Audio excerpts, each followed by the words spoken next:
Buenas noches, ¿cómo les va? Bueno, estamos esperando todavía el regreso de Luis Novarecio, así que aquí estoy, Marcela Pagano soy, los voy a acompañar en este repaso de lo que fue un día muy caliente a nivel político, un fallo esperado, un fallo que para la lectura de la Casa de Gobierno, de la Casa Rosada, fue un mamarracho, literal, estoy repitiendo palabras que me han dicho fuentes de adentro del gobierno. Vamos ahora a hablar con mis compañeros de la repercusión, pero lo importante es saber cómo sigue, ¿no?, de cara para adelante, porque este fallo de la Corte Suprema de Justicia, que toma posición en pedido, ¿no?, en respuesta del gobierno de la Ciudad de Buenos Aires, puede sentar un precedente para futuros DNUs y futuras restricciones que tal vez los propios gobernadores no compartan. Así que ya arrancamos este programa y quiero sumar a Ignacio Ortelli, que los veíamos recién en pantalla, y también a Martín Angulo y Pablo Winocur, por supuesto, que me acompaña de nuevo esta noche. Gracias a todos. Nacho, empecemos por ese comunicado que difundió Presidencia, que es muy fuerte la respuesta a este fallo. Sí, exactamente, Marce, porque hay que dividir la respuesta del gobierno en dos pasos. Primer paso, la respuesta política, que fue con el declaracionero, que comenzó con Cristina Kirchner, después Alberto Fernández, también Axel Kicillof, muy duros contra la Corte, y después la parte técnica, que es el comunicado que emitió Presidencia, emitió el secretario de Comunicación y Prensa, Juan Pablo Biondi, y que desmenuza uno por uno algunas cuestiones que la Casa Rosada quiso dejar en claro a partir de lo que fue este fallo que cayó como una bomba en el gobierno, no tanto por el resultado, sino por el contenido, Marce, porque la Corte plantea hacia adelante algunas cuestiones que el gobierno creía que no iban a estar contempladas y que tiene que ver con cómo se maneja la pandemia. Justamente es lo que el gobierno pretende regular ahora a través de un proyecto de ley para salir por arriba de este entuerto en el que se encuentra con la Ciudad de Buenos Aires y que en la Corte hoy a priori falló a favor de la ciudad, ¿no? Nacho, mientras vos estás en pantalla, vemos a un costado, recién veíamos ese comunicado de Presidencia. Fue extenso este comunicado, tiene varias páginas. ¿Qué fue lo que más te llamó la atención, lo más simbólico de este comunicado? Sí, lo tengo tras mío, pero bueno, quiero que vos lo analices, obvio. Claro, en principio, Marce, lo más importante es que el gobierno le está avisando a la Corte y también a la Ciudad de Buenos Aires de que va a insistir con el proyecto para manejar la pandemia. Este proyecto de ley se está escribiendo en estos momentos. La Casa Rosada tenía previsto presentarlo esta semana. Yo creo que va a estar a fin de esta semana o a más tardar el día lunes. Va a estar llegando el proyecto al Congreso y que va a contemplar, entre otras cosas, criterios sanitarios para poder tomar decisiones. ¿Esto qué quiere decir? Lo paso en llano. Es el presidente pidiendo al Congreso, es decir, a todos los sectores de la oposición, establecer reglas claras para tomar decisiones en el marco de la pandemia. Bueno, importante esto que está remarcando Nacho, ¿no? Sobre todo en un momento en donde pareciera que todo se politiza, cualquier decisión. Ahora bien, este fallo tiene 90 páginas, más de 90 páginas, y Martín Angulo lo subrayó, lo repasó. Decime cuáles son esas claves ocultas que tiene la letra chica de este fallo. Sí, Marcela, mira, déjame agregarte una cosa a lo que dijo Nacho respecto de este proyecto del gobierno para que tenga pautas claras de acá a futuro, pautas sanitarias. Uno de los jueces de la Corte Suprema, Ricardo Lorenzetti, en su voto marcaba esto mismo. Esto que está diciendo Nacho que va a hacer el gobierno, que deberían existir, te lo digo casi textual, mediciones científicamente inobjetables que permitan tomar pautas, tanto para abrir o cerrar escuelas como para abrir o cerrar otro tipo de actividades. Tal vez el gobierno en ese voto, en ese aspecto, si querés, una opinión de un juez, pero pueda encontrar algún guiño judicial para este proyecto. A ver, bajado a tierra, las claves sí. te puedo hacer una pregunta concreta, bajado a tierra, y ya lo sumo a Pablo también para que me cuente un poco cómo se vivió en otras provincias. Supongamos que en determinado distrito, Ciudad de Buenos Aires o en otra provincia, se analiza o no se comparte la restricción nocturna a partir de las 8 de la noche o que la gastronomía cierre a determinada hora. ¿Podrían las provincias decidir otro horario, por ejemplo, de ahora en adelante? Hoy lo que la Corte dijo es que las provincias del país, a la que suma la ciudad de Buenos Aires, tienen la autonomía para tomar sus decisiones. Por eso estamos en un país que es federal. Hay un gobierno central, pero las provincias tienen su autonomía. Esto hoy la Corte lo habla en general, pero lo enmarca en el tema de las clases. Sin duda, este es un fallo que de acá en adelante va a ser, si querés, una suerte de hoja de ruta para las próximas decisiones que se tengan que tomar en medida de restricciones. Porque la Corte, insisto, habla de las clases, porque este es el reclamo que hizo el gobierno de la Ciudad de Buenos Aires, pero también marca claramente la autonomía que tienen las provincias. Por lo tanto, si en el futuro llega a haber algún tipo de encontronazo entre el gobierno nacional y alguna provincia respecto a las restricciones que se pueden tomar, esa provincia puede sacar el fallo de la Corte y ponerlo sobre la mesa. Lo que no significa que el gobierno no pueda tomar la decisión, que eventualmente después tendrá una judicialización como en este caso. Claro, pero es sumamente importante lo que te está contando Martín, porque detrás de estas restricciones, perdón Nacho, detrás de estas restricciones hubo posiciones encontradas, no todas las provincias estaban de acuerdo, no todos los distritos estaban de acuerdo. ¿Qué me querías decir, Nacho? Sí, Marce, el punto 15 del comunicado que emitió Juan Pablo Biondi, ese es otro dato. El vocero del presidente, una de las personas de más confianza del presidente, por primera vez le pone la firma a un comunicado en el que se bajan argumentos técnicos. Es un dato importante porque es la relevancia que le intentó dar la Casa Rosada a la segunda parte de la respuesta. Me parece que hay una evaluación del gobierno de no vayamos tan a la guerra con la Corte. Ya se dijo lo que se tenía que decir, ahora vamos por lo formal, vamos por lo técnico, vamos a explicar por qué hicimos lo que hicimos. Ahí hay un cambio de actitud y me parece que es la salida que está buscando el gobierno después de haber obviamente asimilado el golpe. Pero el punto 15 habla de que la ciudad de Buenos Aires ha demostrado que ha constatado y comprendido, al menos en parte, la utilidad de las medidas dispuestas por el gobierno nacional. ¿Esto qué quiere decir? Bueno, es atentos porque la ciudad, al menos en lo discursivo y también en alguna resolución que ha tomado, ha validado las decisiones que hemos tomado para bajar la curva de contagios. Bueno, si me permiten, hecho, ahí me muevo y me sumo un poco con Pablo, ya que lo tengo cerca, ahí sí me acerco a él físicamente, chicos. A ver, hoy lo analizamos más temprano. Lo que están diciendo los chicos es clave. ¿Y ahora cómo seguimos para adelante? Pablo, ¿qué pasa con las provincias que estaban en disidencia con estas restricciones? Un comentario primero sobre el comunicado que también dice, marca también alguna pauta de, miren que en la provincia de Buenos Aires la curva se redujo más que en la ciudad de Buenos Aires, donde no se cumplieron la totalidad de las medidas. Con respecto a las otras provincias, a ver, tenemos una situación de Mendoza, que tampoco está de acuerdo con la suspensión de las clases presenciales. Santa Fe, que está obligado por el alerta sanitario a suspender las clases presenciales en Rosario y en San Lorenzo, solamente acepta la medida por una semana y pide revisar los indicadores epidemiológicos por los cuales se toma esa medida.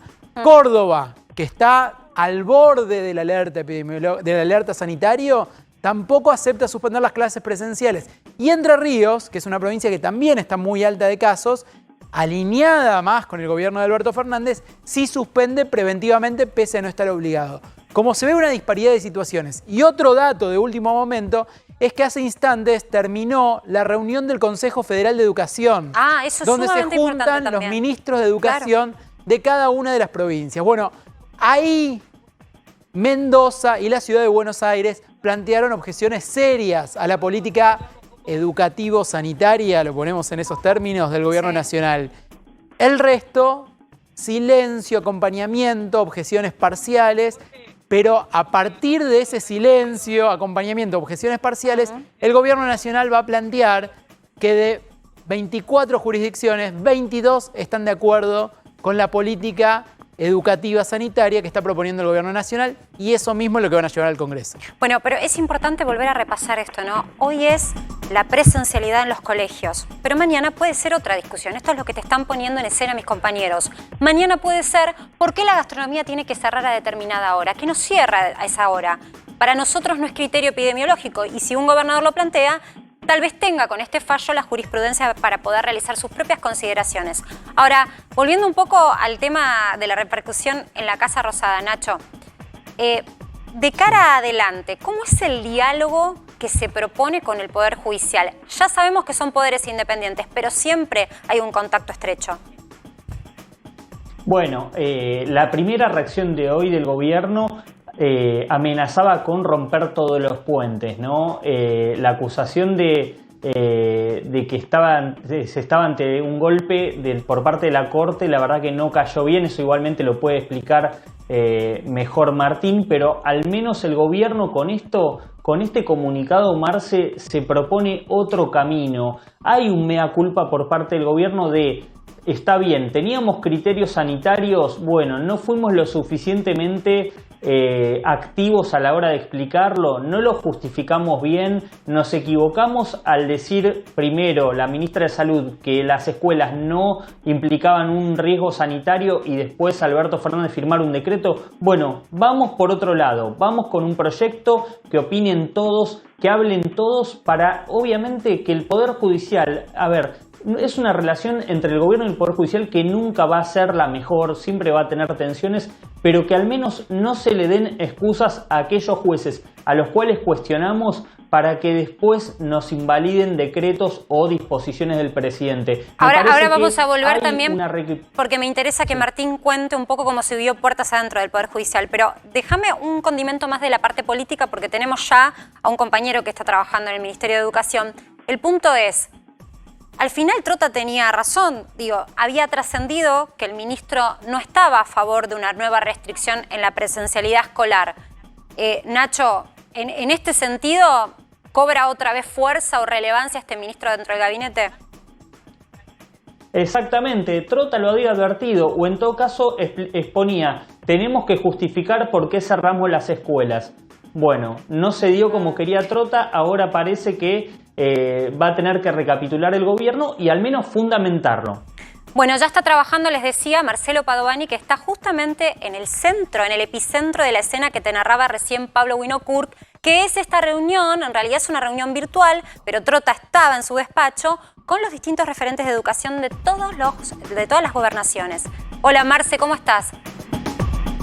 ¿Cómo te va, Marce? Buenas noches. Bueno, recordás que el domingo estuvimos también aquí en el Ministerio de Educación, en el Palacio Sarmiento, y que pusimos al aire a Trota cuando hablaba y anticipaba esta cuestión.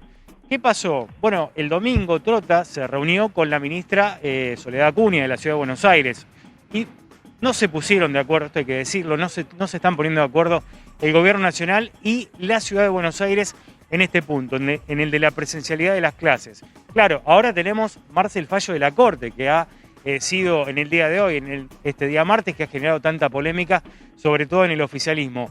3 horas de reunión tuvo el ministro Trota con los 24 ministros, es decir, con todas las jurisdicciones, los ministros de todas las jurisdicciones de la República Argentina. Y Trota destacó, recién los estaba escuchando a nuestros colegas columnistas, Trota destacó varias veces, te diría, en su alocución aquí a las puertas del ministerio, el hecho de haber consensuado con la mayoría de las provincias, 22 de 24 distritos en realidad, y la Ciudad de Buenos Aires también ratificada su autonomía hoy por la Corte, esto de ponerse de acuerdo en suspender las clases presenciales en las zonas que son epidemiológicamente, eso quiero decir, complicadas en esta situación que estamos viviendo. 22 de 24 distritos, y vamos a reiterar lo que decía Pablo, los 2 distritos que no adhirieron y no firmaron esta resolución, que son la provincia de Mendoza y la Ciudad Autónoma de Buenos Aires. Marce, si te parece, tenemos el momento en que Trota hablaba de esta cuestión y de esta reunión que tuvo con los ministros. Lo escuchamos. Sí. Bueno, participaron las 24 jurisdicciones educativas y acordamos una mirada común entre todo el sistema educativo argentino, ratificando el desafío de la presencialidad cuidada en todo el país, marcando también la diferencia de realidades que transita cada uno de los puntos de la Argentina. Fue un debate franco, fue un debate abierto, extenso, pero acordamos esa mirada común en el marco de la pandemia del COVID-19, valorando el enorme esfuerzo de las familias, el enorme esfuerzo de los docentes, de toda la comunidad educativa, Al momento de la votación de esta resolución que hemos aprobado, se logró el voto mayoritario, solo 2 jurisdicciones, la Ciudad de Buenos Aires y la provincia de Mendoza se opusieron, pero el resto de todas las provincias argentinas aprobaron esta resolución que incluye... Bueno, la realidad es que más allá de la disidencia, lo que se está poniendo en cuestión es si tiene que ir físicamente el alumno al colegio, pero no como lo hacían antes. La realidad es que ya veníamos de una burbuja y de todo un protocolo establecido en los colegios en donde los chicos generalmente, digo en promedio en los colegios, iban una semana sí y la otra no. Entiendo que hay otros colegios privados que pudieron demostrar que tenían superficie y la posibilidad de ejercer otro tipo de protocolos con mayor escolaridad. Pero en realidad en el promedio era una semana sí, una semana no. Con lo cual estamos hablando de 10 días al mes que ponen en juego esta situación política. ¿Por qué no es que lo minimice, pero por qué te lo pongo para que vos lo entiendas sobre la mesa? Que en realidad no es la escolaridad presencial lo que está poniendo en juego acá el gobierno nacional o la Ciudad de Buenos Aires. Acá se ha tomado a la escolaridad presencial como una bandera política. Y veníamos diciéndolo en el día de hoy. La realidad es que tanto oposición como poder gobernante siempre tienen que abrazar banderas políticas y han encontrado en esto un punto de disidencia en un año que no hay que ser ingenuos, es un año electoral. Marce, vos recién hacías alusión justamente a esto que decía Trota. Ahora bien, Trota había advertido, y lo decía Nacho antes, lo repasábamos juntos, que esto podía pasar. Y el fallo fue muy contundente. Después de las conversaciones que se vieron hoy, se difundió un documento. ¿Nos podés contar un poco de qué fue este tema? Este documento que difundió el Ministerio de Educación. Sí, el Ministerio de Educación básicamente lo que difunde es lo que se acordó y lo que dijo el ministro Trota aquí en palabras, que lo puso en papel escrito, digamos. Acordaron con las provincias, y este es el punto central, Marcela, suspender las clases presenciales en aquellos lugares que tienen una situación epidemiológica complicada. Los dos distritos, los 2 estados que decidieron no aceptar esta situación es la Ciudad de Buenos Aires, que recurrió a la justicia y finalmente la Corte le da la razón. En realidad no fue el gobierno de la ciudad, ¿no? Sino que fueron ONGs que querían clases presenciales en la Ciudad de Buenos Aires. Marce, pero se entendió el fondo de la cuestión. Se entiende perfectamente. Sí. Te agradezco enormemente esta cobertura, sobre todo un día como hoy, que además hace tanto frío. Vamos a estar hablando de eso.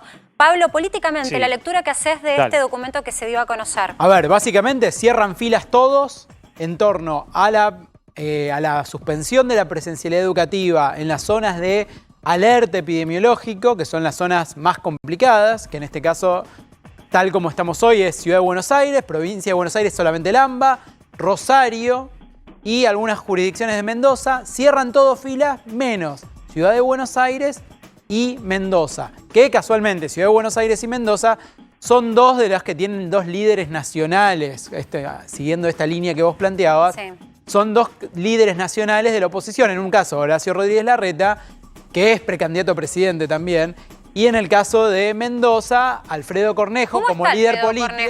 Me dijeron que está bien, internado, moderado, pero con, digamos, en principio fuera de peligro.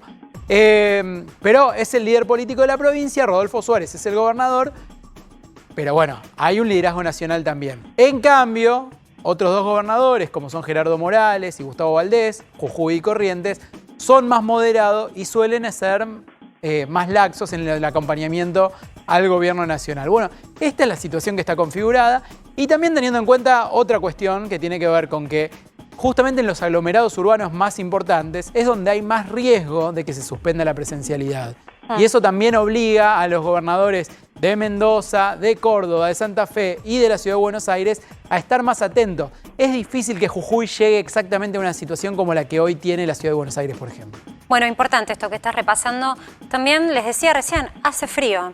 Parece que esto que hubiera sido no es noticia, el que haga frío. Yo estoy viendo en pantalla 14 grados. Mis compañeros están aislados, están abrigaditos, menos Pablo que vino para acá.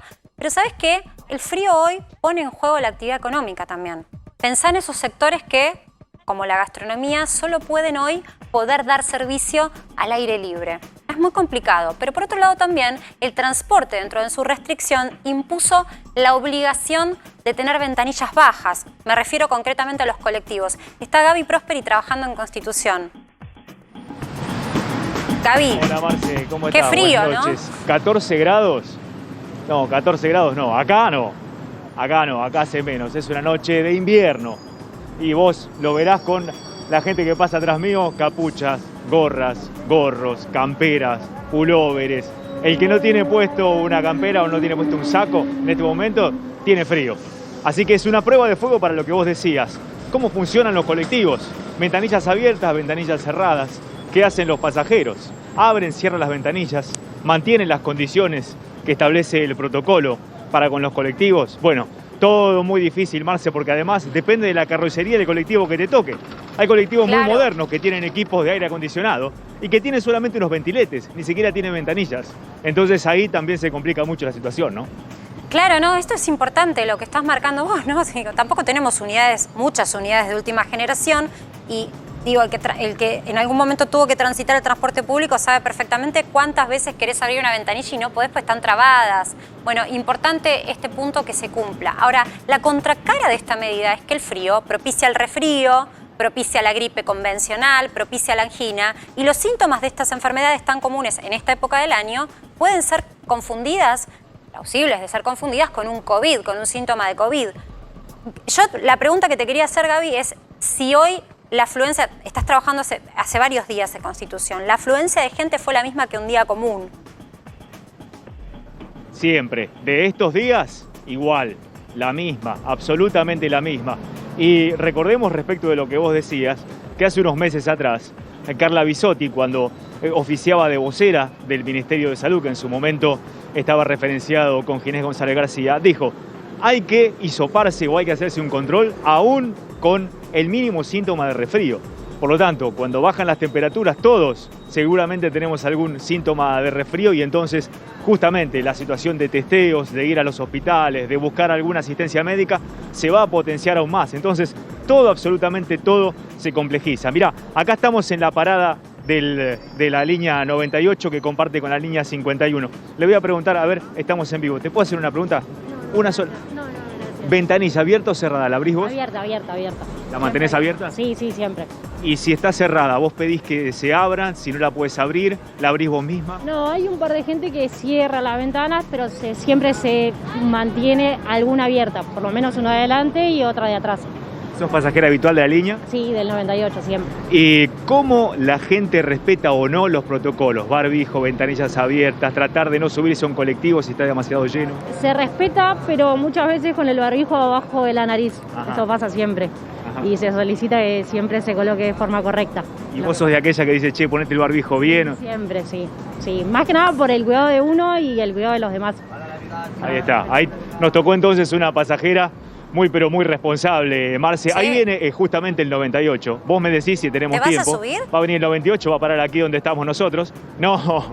Me voy a quedar abajo, pero vamos a ver cómo suben aquí los pasajeros y cómo está este colectivo en función de lo que venimos hablando. Unidad, claro, a ver si tiene las ventanillas bajas, cuánta gente entra, si alguien controla. Y por suerte con poca gente. Y voy por el otro lado, mientras ustedes ven este lado y cómo suben los pasajeros, voy a hablar un segundito con el chofer si es tan amable, ¿no? Pobre chofer también, qué tareas maestro, ¿cómo estás? Que tienen hoy. Estamos en vivo. ¿Qué te parece? Te felicitamos por el laburo primero.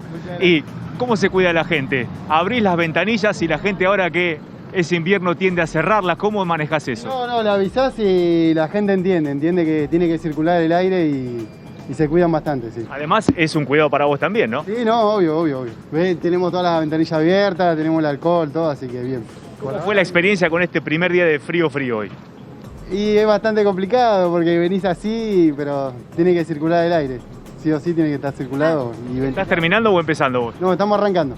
Estás arrancando, o sea, te queda toda la noche de frío. Sí, hasta las 2:30 de la mañana trabajamos. Escúchame, cuando tenés que decirle a las personas que están subiendo una parada, por ejemplo en hora pico, che, hasta acá, no pueden entrar más, ¿se arma lío con el pasajero o no? Y bastantes veces sí, se enojan. Pero es entendible porque terminan de trabajar y quieren llegar a sus hogares, ¿no? Pero también hay que cuidarse. Muchas gracias. Vos fijate, Marce, lo fino de la situación para también los laburantes que están arriba, que le tienen que decir al pasajero porque son responsables. La situación en la que están, por eso yo decía, pobre, la situación en la que están quienes están al frente hoy del transporte público es muy complicada. Primero porque no quieren, y se les ha pedido, pero no quieren, con insistencia han rechazado el ser ellos quienes controlen el certificado. No quieren ponerse en contra de la gente, no quieren ponerse en contra de aquel que tiene que subir y viajar, que es un trabajador. Pero por otro lado también esto, que es decir, hasta acá, no subas. Hasta acá es el límite de gente, claro, y aparte los horarios, digo, gente que está yendo a trabajar, que tiene que cumplir un horario, es muy complicado, ¿no? Es la lucha de trabajadores contra trabajadores, en definitiva, lo que se propone con esta restricción. Absolutamente. Mira, Marce, ese colectivo de la línea 102, al que hacíamos referencia antes, con equipo de aire acondicionado, ¿ves los ventiletes que tiene arriba? Son muy pequeños, muy chiquitos, para que corra el aire. Si ese colectivo tiene 10 o 15 pasajeros parados, realmente se hace muy difícil la circulación de aire dentro de ese habitáculo. Pero claro, está preparado para un sistema de aire acondicionado. ¿Quién iba a decir, el que hizo esa carrocería, que iba a tener que enfrentar una pandemia? Así tienen que estar las autoridades para disponer otro tipo de medidas. En todo caso, prohibir esos ventiletes y hacer ventanales mucho más grandes, ¿no? Gracias, Gaby. Brillante toda la cobertura. Esto es lo que pasa en la calle. Esto es lo que está pasando en Constitución y en cualquiera de esos lugares de transbordo donde hay mucho de estos epicentros. La llegada de Ciudad de Buenos Aires a Gran Buenos Aires y viceversa, para ir a trabajar. Todos los días es esta situación. Pero por lo pronto yo recién les manifestaba, fíjate a lo que hemos llegado con esta locura de la pandemia, que un frío hoy es riesgo económico, pone en riesgo la salud, pone en riesgo que te tengas que hisopar. Por eso quiero retomar este tema con el doctor Debac, que ya nos está escuchando, Roberto Debac. Bueno, él es vicepresidente de la Asociación Latinoamericana de Infectología Pediátrica, pero además ha sido asesor del presidente, ha sido consultado permanentemente, así que es fuente más que autorizada para guiarnos a entender un poco qué hacer con estos primeros fríos, ¿no, doctor? En donde uno puede tener esos síntomas parecidos a, pero tal vez es solo un resfrío o una gripe convencional. Buenas noches, Marcela. Hola. No he tenido el gusto de ser asesor de presidencia. Yo pensé que convocaban y te llamaban en esas reuniones. ¿Te acordás hace un tiempo? No, perdón que tuve que corregir. No, por favor. Pero realmente... Sí, te subí arriba del currículum en un puntito, pero lo eliminamos. Bueno, sí que tenés absoluta razón en lo que es el frío. El frío es una variable, pero no solo de otras enfermedades respiratorias que pueden concomitantemente, por ejemplo, como la gripe, confundir los síntomas, porque una gripe común, al igual que el COVID, puede comenzar con fiebre, dolor de cuerpo, cefalea, decaimiento. Pero el problema ahora está específicamente en que las bajas temperaturas pueden aumentar la transmisibilidad de COVID. Entonces yo hace unas semanas hablaba de este fenómeno que figurativamente llamé el huracán COVID, es decir, hace 6 semanas venía un huracán y se demostró que a través de las variantes que circulan, los pocos testeos, el poco acceso a las vacunas, se iba a producir este incremento exponencial de casos que ha ocurrido.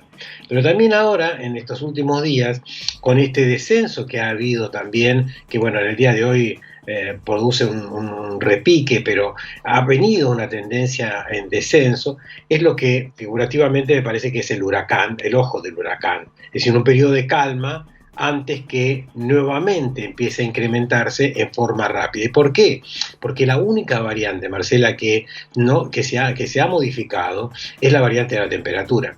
Cuando empezaron a aumentar hace 3 semanas la circulación del virus, fue concomitante una semana previa con temperaturas medias bajas, que no sé si recuerdan que hace 3 semanas hubo una semana de temperaturas más bajas. Sí. Eso produjo el incremento. Ahora, las temperaturas en las últimas 2 a 3 semanas produce también una disminución de la transmisión del virus por el tipo de actividades al aire libre que hay. Ahora, si en este momento baja la temperatura y empieza a pasar cuestiones de la ventilación del medio de transporte, empiezan las personas a estar más en sus casas, más en lugares cerrados, existe esta probabilidad de mayor transmisibilidad, que esperemos la única manera que haya para reducirla. Hay 2 escenarios. Uno es conseguir rápidamente 10 millones de dosis y administrarlas al 50% de los grupos prioritarios que en Argentina requieren las vacunas en este mes, cosa que pareciera difícil, aumentar los testeos a 300, 400 o 500.000 testeos por día, parece difícil, y las temperaturas bajas. Entonces es un escenario que podría disminuir la cantidad de casos, pero estamos en un escenario diferente, un escenario de poco acceso a vacunas, pocos testeos, y por lo tanto con el frío puede aumentar sin ninguna duda nuevamente el pico de coronavirus, de COVID-19. ¿Qué lectura haces del número de contagios de hoy? 26.238 fueron los nuevos contagios detectados, los nuevos casos, y es el número más alto, me lo anoté, hice los deberes, más alto desde el 23 de abril. Bueno, ¿en danza con nuevas restricciones o con mayores controles en verdad? ¿Por qué se da este pico de hoy? Bueno, puede ser también algunas cuestiones acumulativas de provincias, pero sin ninguna duda es transmisibilidad de la infección. Todos conocemos que hubo unos días, y los que atendemos pacientes, teníamos hace 2 semanas una cantidad de pacientes diarios. La semana pasada hubo una reducción y ahora empezaron de nuevo los llamados telefónicos de pacientes. O sea que no es que se calma, no es que hay un descenso drástico. Ahora, vos podés relacionarlo con estas medidas de restricciones que hubo. Si ves la curva de caída de los casos de la ciudad de Buenos Aires y la caída de los casos de la provincia de Buenos Aires en los últimos 10 días, y comparar esas curvas, son iguales en la velocidad de descenso. Uno con escuelas abiertas y otro con escuelas cerradas. O sea que las restricciones de las escuelas pareciera que no está impactando en los números reales tampoco de lo que se publica oficialmente. Y después las restricciones nocturnas sí creo que tiene un impacto, porque si no podés controlar la nocturnidad, por ejemplo, en la provincia de Buenos Aires o en la ciudad de Buenos Aires, con fiestas clandestinas o con eventos supercontagiadores, la nocturnidad y las restricciones de no circulación evita eso, y se evita una parte de la transmisión. Es importante, estamos escuchando especialistas y obviamente opiniones políticas, pero es importante el ceñirse al análisis de los números y de las estadísticas que ustedes como especialistas nos pueden acercar. En resumen, que las clases sean presenciales no pone en riesgo a la situación sobre todo del AMBA o de las ciudades más con urgencias epidemiológicas. Hasta este momento, Marcela, no. Ahora, si vos me decís, en las próximas 2 semanas, tenemos esta baja de temperatura que persiste durante 2 o 3 semanas, en 2 o 3 semanas la situación epidemiológica puede ser mayor de la última semana. Pero doctor, el frío llega, el invierno va a llegar, es inminente. Lo que no llegan son esas 10 millones de vacunas que vos estás diciendo son necesarias como para que haya una inmunidad para afrontar ese invierno parados desde otro lugar. Entonces el frío va a llegar, lo que estás es anticipando lo que va a venir. Sí, anticipando sin duda, no la onda pandémica, porque esa no la vamos a poder bajar, ya es tarde. Lo que uno puede bajar es proteger a las personas que tienen riesgo a través de las vacunas, que a las 4 semanas se reduce la probabilidad de muerte. Entonces, protegiendo a esas personas, no van a ocupar las camas de terapia intensiva, no se va a saturar el sistema sanitario, y los jóvenes que tienen infección, porque estas variantes también afectan a los jóvenes, podrán tener acceso a esas camas. Si no, bueno, por supuesto el sistema sanitario se estresa y puede producirse un caos que esperemos que no ocurra y que me esté equivocando. Quiero ir puntualmente al tema de los chicos. ¿Qué estás observando, ahí ya acudiendo a tu especialidad, qué estás observando con los más pequeños, con esta segunda ola, entre comillas, de COVID? Bueno, ya lo dijo la Sociedad Argentina de Pediatría, los amigos, los pediatras de la Argentina, los vemos en las consultas médicas de los niños, inclusive algunos de los padres cuando se infectan y nos cuentan. O sea, el impacto emocional en los niños luego de haber pasado la pandemia y luego haberse reinsertado en una escolaridad presencial en este año, realmente volver a restricciones tienen que ser tomadas muy estrictamente basadas en emergencias. Es decir, yo no digo que las escuelas no tienen que estar abiertas, no tienen que estar cerradas. Digo que este es el momento que posiblemente tengamos todavía tiempo para tener presencialidad, porque en el futuro de las próximas semanas posiblemente las escuelas tengan que estar cerradas por 2 circunstancias. Una es porque los docentes se contagian, por lo tanto hay ausentismo de docentes, los niños están en burbujas que sus padres puedan tener infección y por lo tanto no van a los colegios, se reduce la cantidad de personas y también se van a tomar seguramente medidas restrictivas de movimiento de personas y eso va a impactar en las escuelas. O sea, yo no digo que las escuelas no se vayan a cerrar tarde o temprano, pero creo que ahora no es el momento para cerrarlas. Me parece muy interesante tomar el tema de la psiquis, de la emocionalidad en los más chiquititos. Eso es una discusión que hay que dar no solo con los más chicos, sino con toda la población. El cuidarse, porque la salud es algo integral. Pero puntualmente quiero preguntarte sobre qué estás notando vos de estas nuevas variantes en los contagios que se dieron en niños. ¿Hay mayor gravedad también en los niños? Porque ya vemos que en los adultos jóvenes sí. Parecía que no era para tanto, pero sí, para los adultos jóvenes es muy complicada esta segunda ola con las variantes de Manaos, que sobre todo fue la más importante acá en Argentina. Es muy importante esto que decís, porque se piensa o se comunicó que los niños tenían mayor gravedad, que las terapias intensivas pediátricas en Buenos Aires estaban colmadas de niños. Bueno, la Sociedad Argentina de Pediatría, la doctora Gentile, Eduardo López y algunos más, dimos una voz de que esto no nos parecía que era así, no era así. Es decir, los niños, si vos tenés que el año pasado un día había 18.000 casos, hay una cantidad de niños proporcional a esos 18.000 casos. Ahora, si tenés un día como hoy de 30.000 casos, la proporción de niños va a ser mayor, porque la probabilidad de contagio del niño va a ser mayor desde el punto de vista de la transmisión de los adultos. Razón por la cual no es la gravedad, sino la probabilidad. Ahora, la gravedad es mayor también en relación con las variantes y los adultos jóvenes. Bueno, hay algunos que hablan de que hay una variante que es la del Reino Unido que tiene mayor severidad, luego se discute. Lo que sí se sabe es que es mayormente transmisible, Manaos, Reino Unido, y una variante que se llama andina, que también circula en la región y en la Argentina.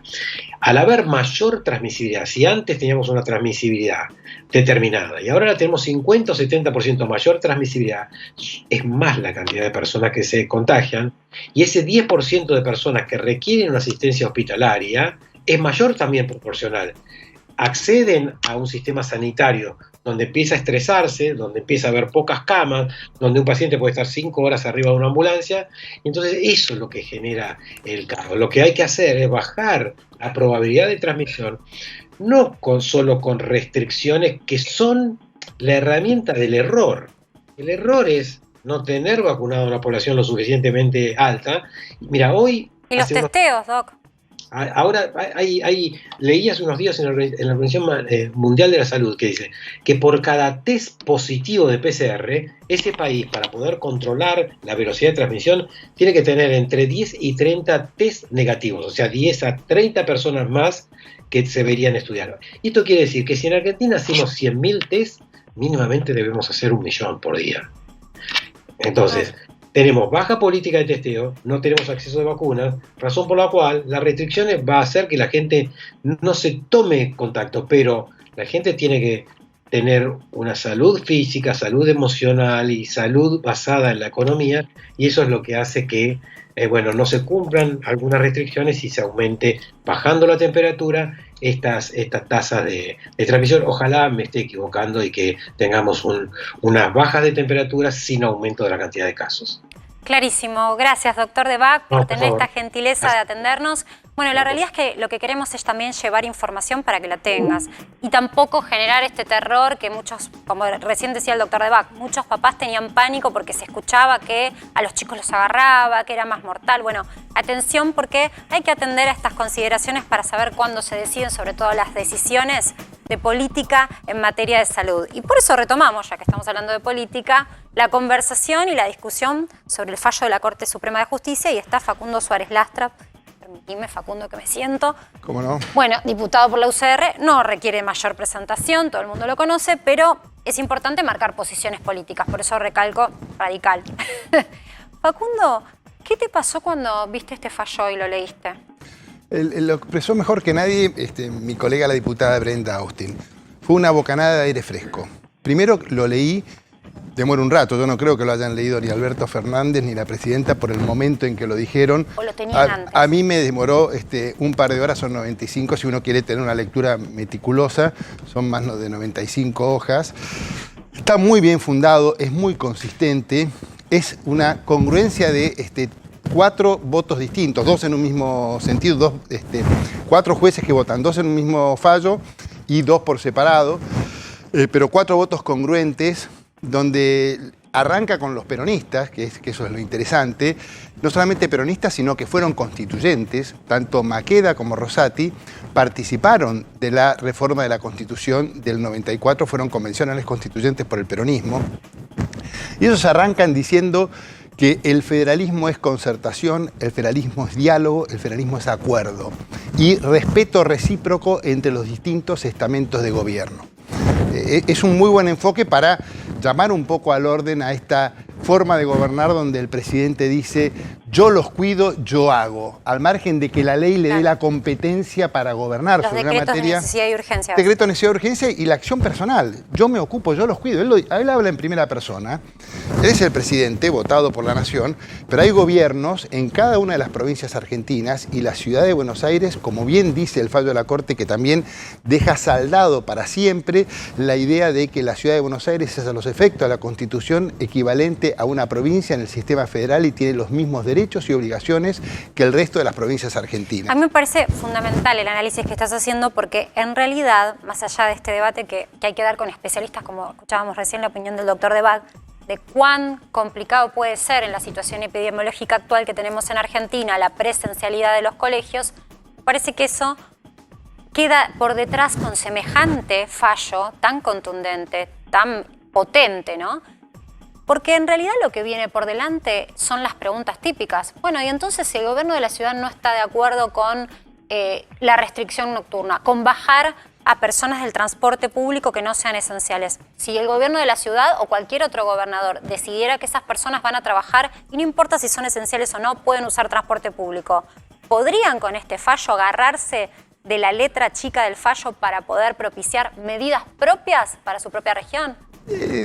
Todo depende el fallo es muy prudente y el fallo toma un solo punto, que es el punto que la ciudad cuestiona, porque la ciudad no cuestionó los otros puntos y de hecho no solamente no los cuestionó, los reconoce y los acompaña y están siendo cumplidos. Yo diría que hasta en la ciudad de Buenos Aires se cumplen con más rigor las limitaciones, por lo menos por lo que podemos ver en los canales de televisión, que en la propia provincia de Buenos Aires. ¿A qué te referís, Diego? A la circulación, a la circulación, el desarrollo de... Y pasa que la cantidad de población también, por ejemplo, en Gran Buenos Aires a veces yo entiendo la complejidad y lo entiendo más que nadie. Yo trabajé en temas de la región metropolitana durante mucho tiempo, presidí un órgano vinculado que tenía como objeto generar un órgano de planificación interjurisdiccional entre la ciudad y la provincia para la región metropolitana. Tengo un proyecto de ley en ese sentido, he conversado con cada uno, digamos, hoy, por decir de una manera, no está mi abuela para contarlo, un especialista en la materia, la conozco y conozco la complejidad de la región metropolitana y conozco que no es lo mismo González Catán que la Paternal. No, pero digo, más allá de eso y de la densidad poblacional, digo, tampoco tenés empleados para controlar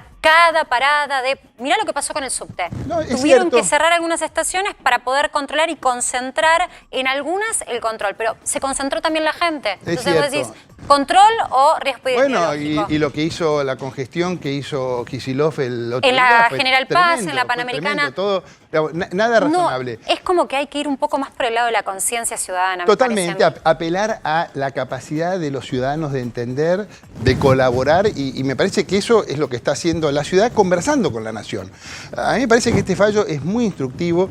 Tiene el voto de Rosenkrantz es muy importante, es muy importante porque dice que, una cosa muy interesante, dice que la emergencia no es una franquicia para que se vulneren los derechos y que las restricciones tienen que tener una racionalidad y una temporalidad. Porque no estamos hablando de una restricción cualquiera, estamos hablando de una restricción infundada del presidente de la Nación sobre el sistema educativo que por 15 días, y que ya las volví a prorrogar y no sabemos por cuánto sería, pero que venimos de un año. Digamos, hablamos de los primarios, ¿por qué no hablamos de los secundarios? Yo tengo una hija que está en el secundario, tengo hijos más grandes y una hija en el secundario. Cuando una chica o un joven de 15, 16 años tiene 2 años sin clases, es el 40% de su ciclo secundario. Hay un derecho a la educación y a que hagamos una obligación de que el esfuerzo que hagamos por preservar las condiciones en que se va a educar la sociedad argentina se cayeron 1,5 millones de alumnos del sistema educativo. Facundo, Entonces, diste en un tema que para mí es el tema central, porque más allá de la discusión que de ahora en adelante se va a dar sobre cómo están nuestros docentes, cuál es el porcentaje de población docente vacunadas, estamos en condiciones de volver, estamos en condiciones de retomar la presencialidad, me parece que lo más relevante que se tiene que empezar a discutir, y decime si estás de acuerdo o no, es el punto de cuál es la foto actual de lo que pasa con la educación. No todos los chicos en Argentina, porque Argentina no tiene esa infraestructura, pudieron conectarse a una computadora y mantener su ciclo lectivo el año pasado. Por otro lado, aquellos que pudieron hacerlo, no estamos en condiciones de afirmar que el 100% aprendió. No es lo mismo el docente presencial que el docente asistido por un papá en una casa. Hay situaciones tan particulares que no sé cómo lo están trabajando ustedes desde la oposición, pero ¿se están pidiendo estudios para saber cómo está la educación en Argentina? Sí, hay bastante poca información, lamentablemente. Diría nada, ¿no? No, hay, pero por ejemplo sabemos que contrariamente a lo que pasa, que la Ciudad de Buenos Aires insiste en la presencialidad y la provincia de Buenos Aires insiste en la virtualidad, lo paradójico es que la proporción de alumnos en el sistema educativo que cuentan con elementos para tener la virtualidad en la Ciudad de Buenos Aires multiplica casi por 2 a la que tienen los alumnos en la provincia de Buenos Aires. Los alumnos en la provincia de Buenos Aires no están en condiciones materiales de desarrollar educación virtual por falta de equipamiento y por condiciones ambientales en sus hogares para recibir educación virtual. En el interior del país también. No, pero, uno viaja y se da cuenta que ni señal a veces. Pero en el interior del país en este momento hay clases. En la mayoría de las provincias hay clases y lo que sostiene muy bien este fallo es que el presidente se intrometió en una competencia que es específica de la ciudad. El artículo preferido de Sarmiento, el gran educador argentino, era el artículo 5. El artículo 5 de la Constitución dice que cada provincia, y la ciudad es a estos efectos una provincia, debe elegir un gobierno republicano conforme a la Constitución y garantizar la provisión de justicia, un régimen municipal de gobierno y la educación primaria. La Constitución le atribuye a los gobiernos locales, a la ciudad y a cada una de las provincias eso. Entonces, a título de que el presidente dice, no, de la Ciudad de Buenos Aires me ocupo yo, como si no hubiera reforma de la Constitución, como si no hubiera cambiado todo, el presidente dijo, este fallo es decrépito. Sí. Y yo creo que decrépito le cabe a él, porque tiene un razonamiento decrépito que es pre-1994. Parece que él estudió y fue profesor antes de la reforma constitucional y no reconoce que con la reforma de la constitucional, la sociedad argentina, organizada en constituyente, le dio estos poderes a la Ciudad de Buenos Aires. Y el presidente lo desconoce, lo mismo que dice la vicepresidenta cuando dice, esto es un golpe. ¿Saben lo que es un golpe, Marcela? Un golpe es que a un gobierno elegido por el pueblo, como es el gobierno de la ciudad, que tiene una buena gestión educativa y de salud, porque supongamos que esto es un partido de fútbol, y tenemos enfrente un virus, que es el equipo de enfrente, y lo tenemos que enfrentar. Yo quiero de 5 de contención a Quirós y de volante de ataque a Rodríguez Larreta. No me gustaría, me parece que Alberto y Bisotti están de sobrepeso, digamos. Han fracasado con las vacunas. Sinceramente, hay un buen gobierno acá como para que se hagan cargo ellos.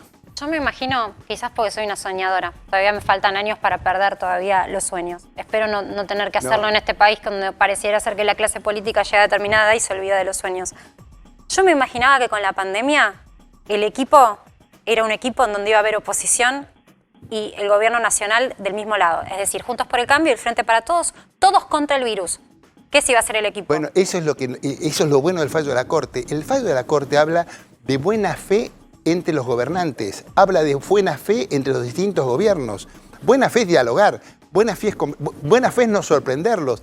Imagínense ustedes, quiero volver sobre esto, porque esto pasó acá, en esta ciudad y en este país. El presidente de la Nación le sacó de golpe, de un día para el otro, por un reclamo de la policía de la provincia de Buenos Aires que Kicillof no podía manejar, le sacó la coparticipación, 67.000 millones de pesos, a una administración que maneja 33 hospitales que atienden a la gente del conurbano. Le sacaron el equivalente al 80% de la planilla total de sueldos de salud, cuando todo el mundo... Cristina lo admira a Biden por los recursos que pone en el sector público y en la ciudad de Buenos Aires, donde se maneja en el centro neurálgico del área metropolitana, donde está la mejor estructura de salud para enfrentar a la pandemia, Le sacaron los recursos. Si Biden viera lo que hicieron acá, dice, estos tipos están locos. ¿Cómo le vas a sacar al que tiene 33 hospitales el 70% de los recursos que tiene para pagar a su personal de salud? Esto lo hicieron acá. Entonces, ha faltado buena fe. Digamos, yo digo, me gusta hacer esto sin ánimo condenatorio, sin decir, miren lo que hicieron. Digo, muchachos, párenla. Así no se hace. Háganle caso a la Corte. La Corte habla de buena fe. Facundo, ¿qué va a pasar con Mendoza en diálogo, digamos, con referentes también de Juntos por el Cambio? ¿Qué se está cocinando? Porque Mendoza también tenía disidencias sobre esta situación de restringir la presencialidad en las escuelas.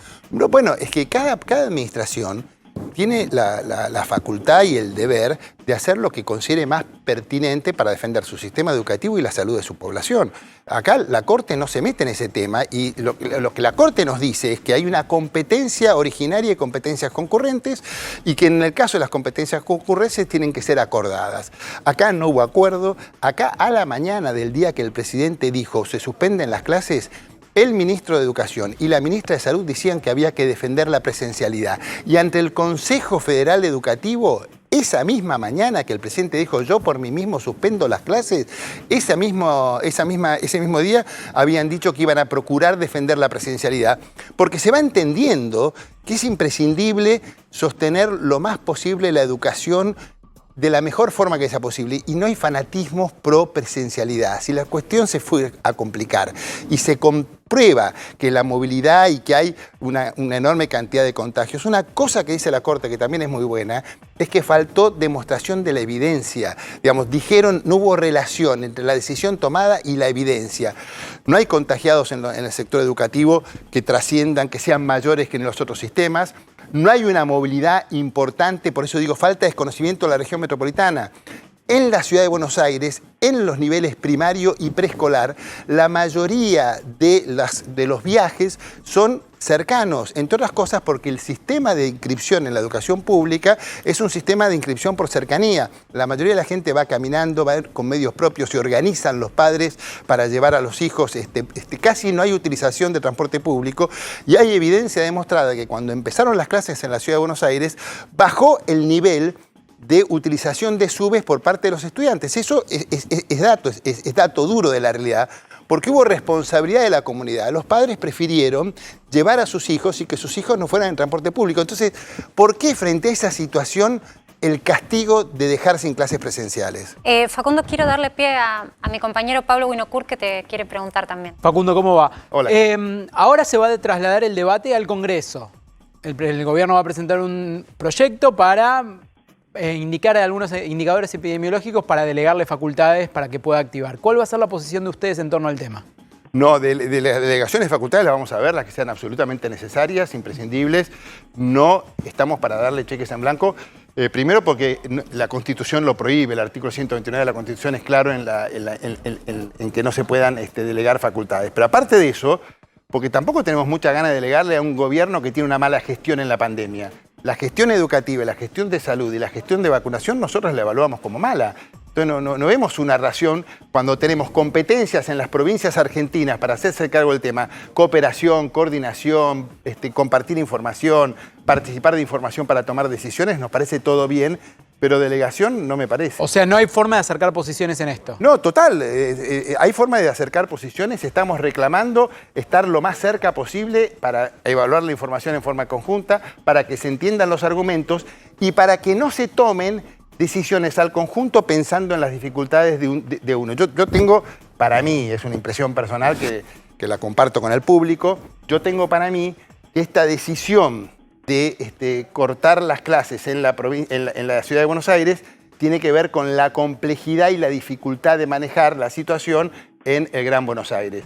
Que es una complejidad que hay que atender y que hay que colaborar y tiene que colaborar la ciudad con la nación y la provincia. Lo que no se puede hacer es, para procurar ejemplaridad en una ciudad, en una región donde está la cosa compleja, castigar a la ciudad de Buenos Aires con una presencialidad, evitando la presencialidad en forma forzada e injustificada, como bien lo ha dicho la Corte. Facundo, ya está con nosotros la diputada del Frente para Todos, Gisela Marciotto, que la vi pasar y ahora la veo sentada.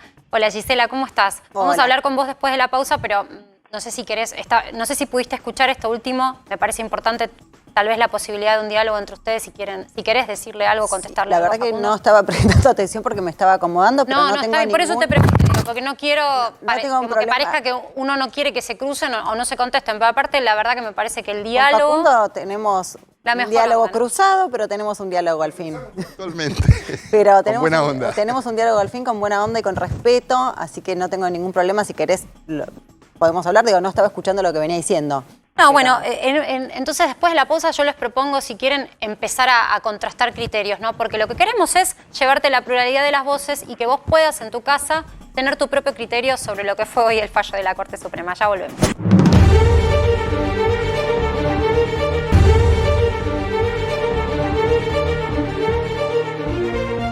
Seguimos en Dicho Esto y hay información de ahora, de último momento, que tiene que ver con vacunación. Último momento, entonces, la Embajada China en la Argentina anunció que se alcanzó un acuerdo con la Argentina para poder empezar a producir en el país la vacuna de Sinopharm.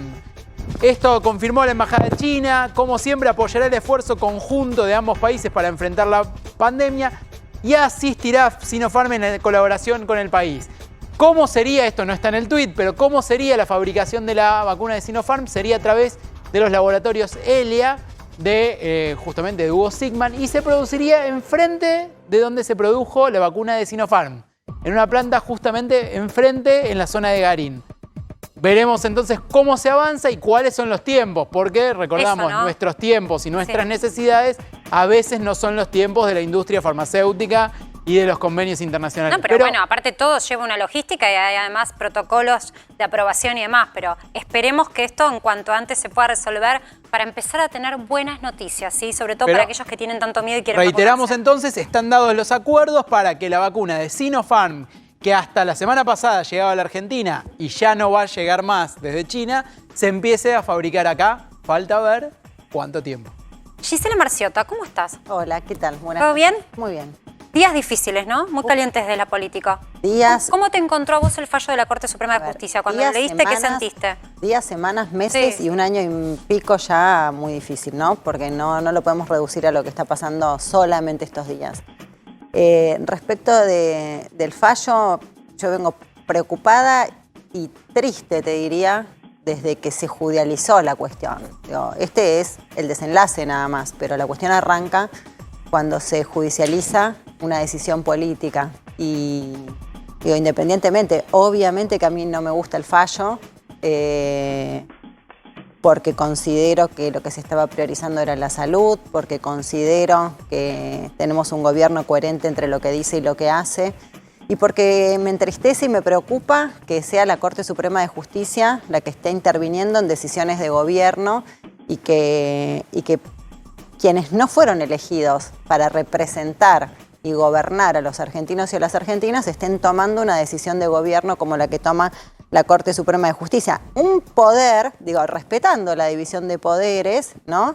Pero uno de los tres poderes que tiene peor imagen en la sociedad argentina, el que tiene más bajo índice de credibilidad, es el que toma una decisión que en plena pandemia no contempla la salud. Ahora, dicho esto, y sabiendo que por supuesto no me gusta el fallo, y no nos gusta el fallo de la Corte Suprema, ni que la Corte Suprema gobierne sin haber sido elegida para gobernar, en este caso con este fallo, también hay que decir que nosotros somos coherentes y hay un fallo que no nos gusta, pero hay un fallo que vamos a cumplir.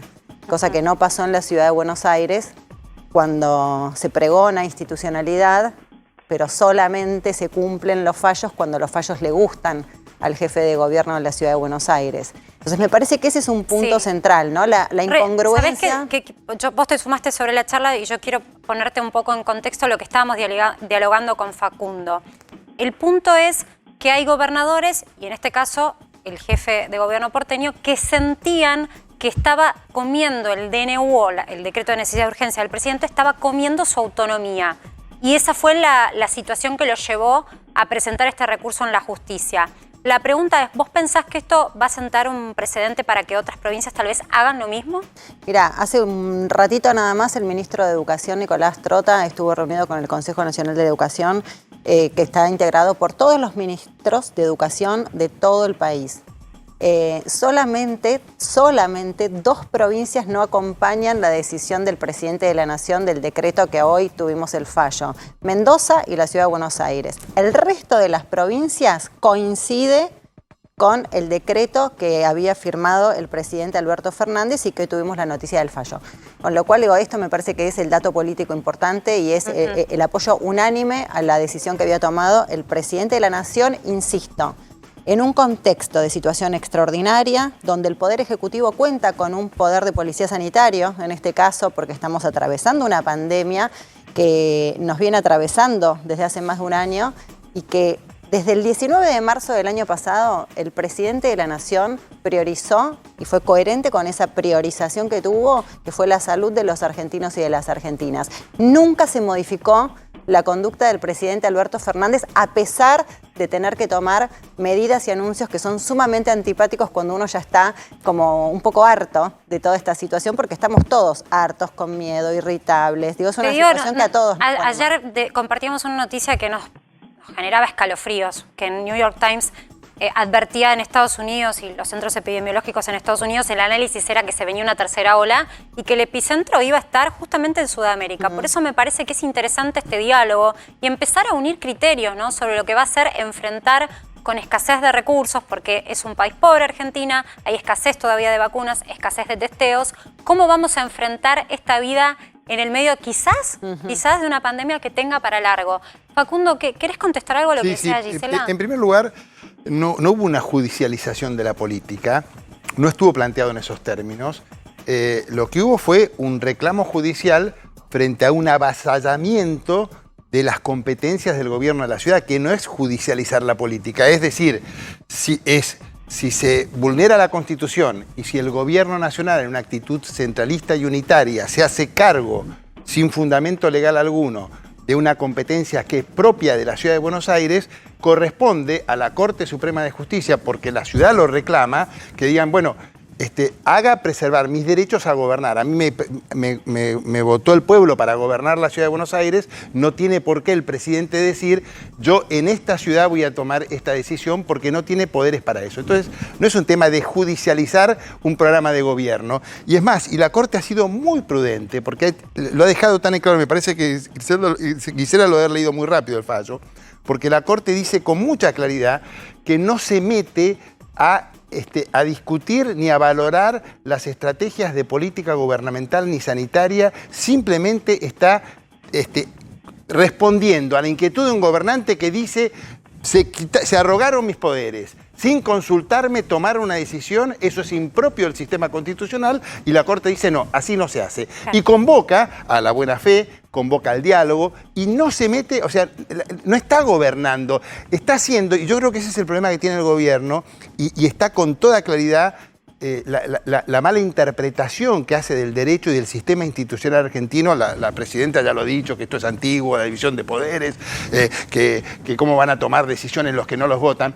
Los jueces y la Corte Suprema de la Justicia en todos los sistemas republicanos de las sociedades democráticas en el planeta Tierra tienen como poder funcionar como contrapoder, no son votadas selectivamente por los pueblos y tienen como garantía, tienen como tarea garantizar que se cumplan las leyes. Acá ha habido la violación de una ley, acá ha habido la violación de la Constitución, la Corte no ha gobernado, la Corte ha estado a derecho. Por eso yo digo que hubo una bocanada de aire fresco. La Corte no gobernó, la Corte no está gobernando, la Corte está haciendo que los que gobernamos, gobernemos conforme a la Constitución y a la ley. El punto clave entonces sigue siendo la decisión sobre la autonomía. Gisela, sobre este tema...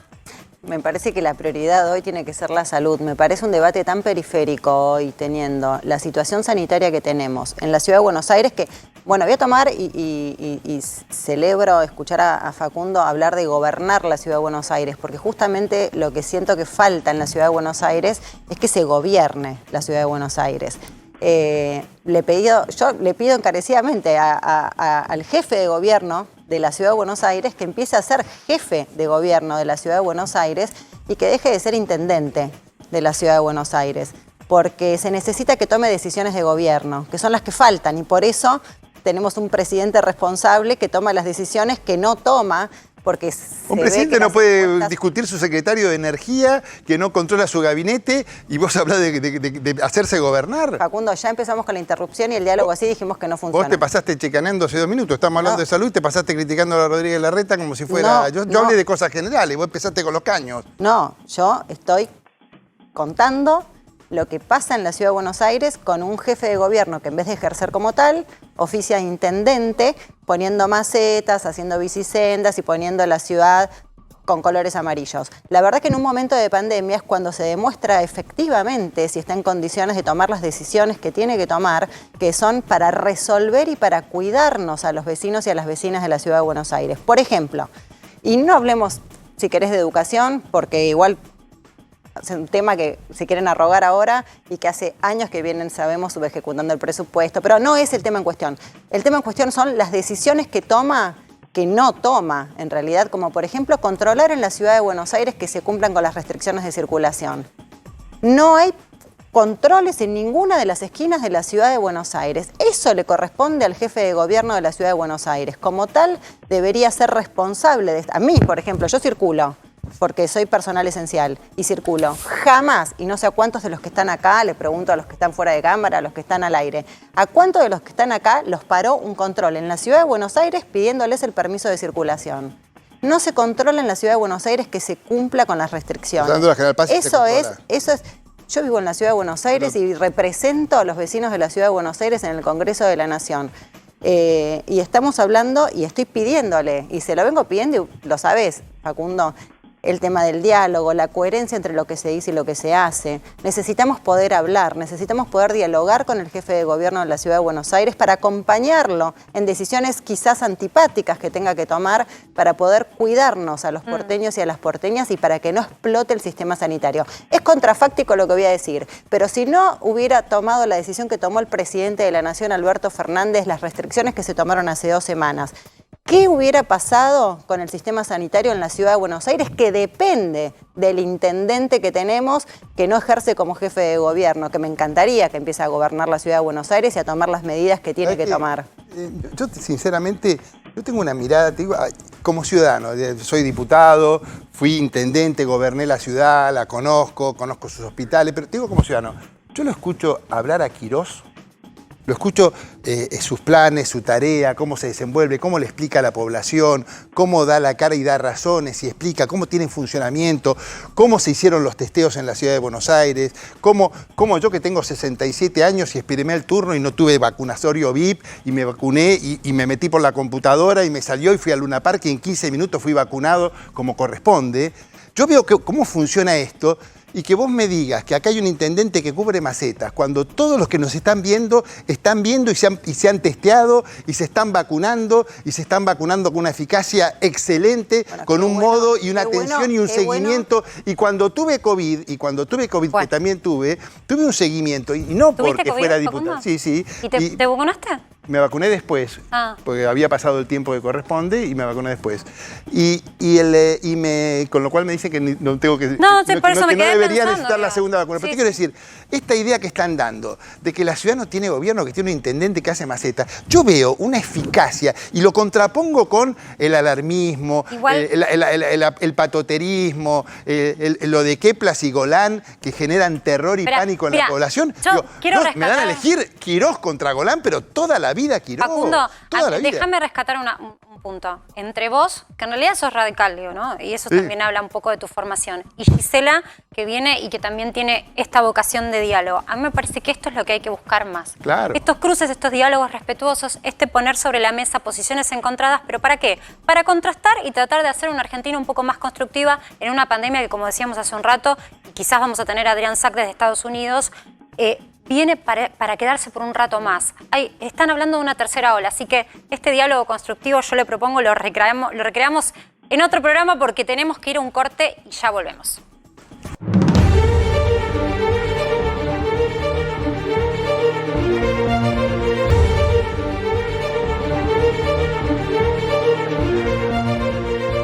Seguimos en Dicho Esto y seguimos con compañía de Gisela Marciota, que tuvo la gentileza de acercarse para discutir un poco lo que fue el debate de hoy por este fallo tan polémico y tan duro también de la Corte Suprema de Justicia. Bueno, repasábamos juntas tu posición.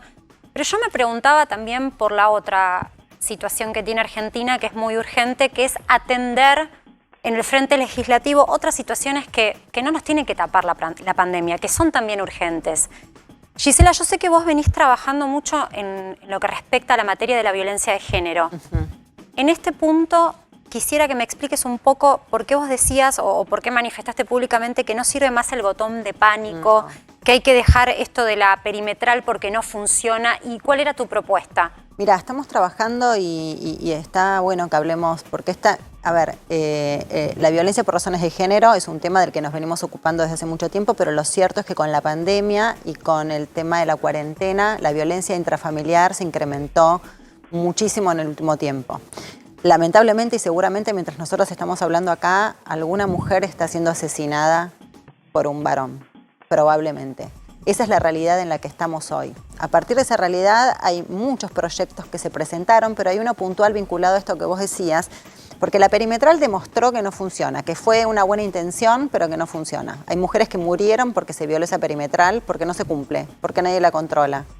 Y cuando se denuncia que no se controla no pasa nada. El botón antipánico no funciona. A veces no lo tenés cerca. Llegás tarde al botón antipánico. No llegaste al botón antipánico y perdiste la vida.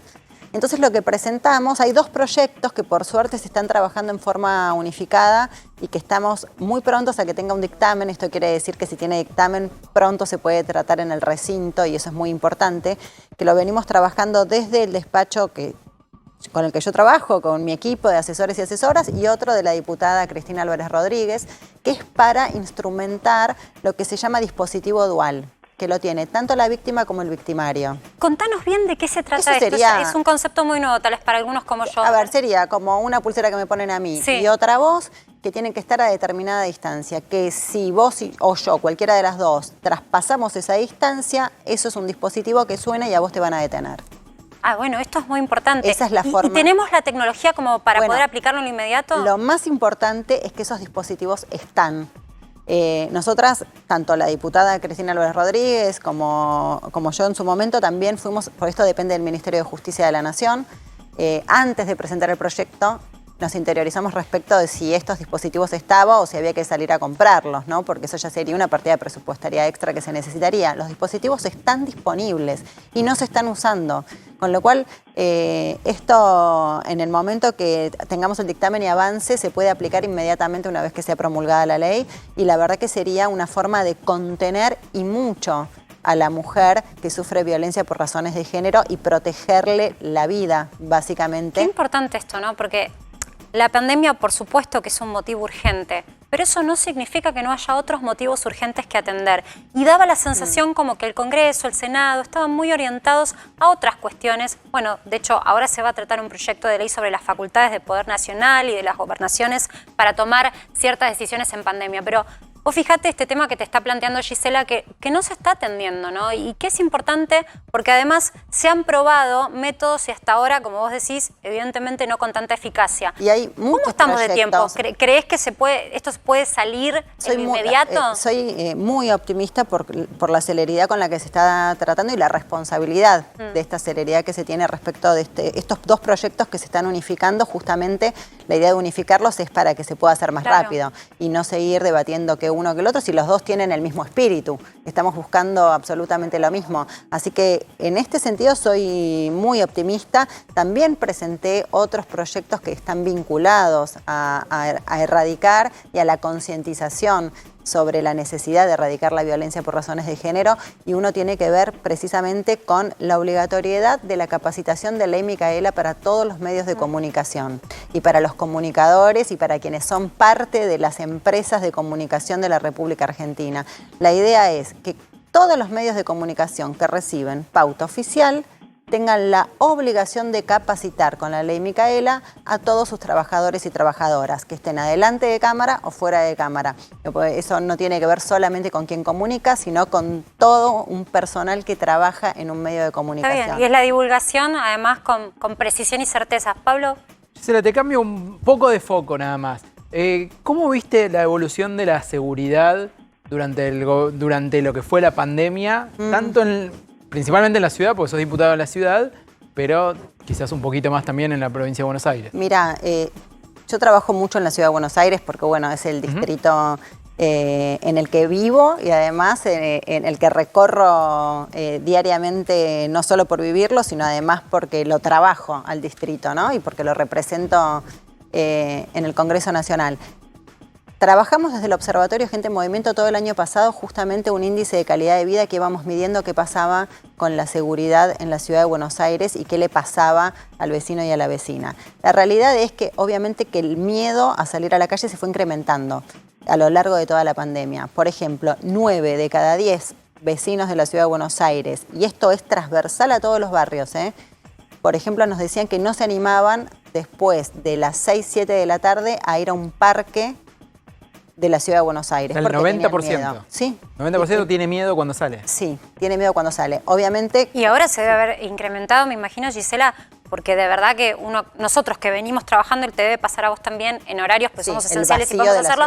El vacío después de las 8, no hay nadie en la calle. El vacío y que ya es de noche. Da miedo. El tema tiene que ver con la oscuridad también. Sí, claro. Y cuando evaluábamos ese índice a lo largo de todo el año pasado, hasta ahora, hasta marzo es el último que tenemos, bueno, ahora tenemos que tener el de abril, que vamos a tener en breve, lo que nos iba dando, cuando vos medís un índice de calidad de vida, lo que vas midiendo es qué percepción tiene la gente sobre la seguridad, qué percepción tiene sobre el medio ambiente, sobre el ambiente en general, qué percepción tiene sobre la educación y sobre la salud. Son como las variables a tener en cuenta para que vos digas que vivís en buenas condiciones. En toda la pandemia, lo que se sostuvo a lo largo de toda la pandemia, hasta marzo de este año, es que la mitad de los porteños o las porteñas, si tuviera la posibilidad, se iría a vivir a otra ciudad. Con lo cual, la calidad de vida, evidentemente, no es buena. Y uno de los factores centrales tiene que ver con el miedo a salir a la calle. Y ya eso, en general, se daba en todos los horarios, en todos los barrios. Lo que va variando de acuerdo al barrio es el miedo al tipo de delito que se tiene. En algunos barrios tienen más miedo al arrebato, en otros miedo a que tengan y sufran algún tipo de robo violento, y ya no un hurto. Bueno, van variando el tipo de delito de acuerdo al barrio. Pero el miedo... Y al miedo a que les pase algo, a que nos pase, porque me incluyo, es transversal. Bueno, planteabas recién el tema de la violencia de género y cómo con la pandemia hay que atenderlo porque crecen los casos. Sí, y tal vez no tanto las denuncias, que es lo más triste. Pero por lo pronto, ¿crece también el delito violento, el que acabas de hacer referencia?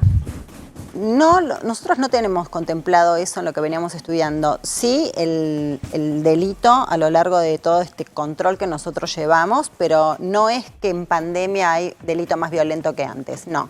El tema del delito se sostiene, te diría casi como amesetado, pero no porque haya más violencia. Y las personas en situación de calle, da la sensación, no hay estadística, pero sí que hay más cantidad. Y no solo por pobreza, sino también ahí tenemos que hacer referencia a la canasta de indigencia.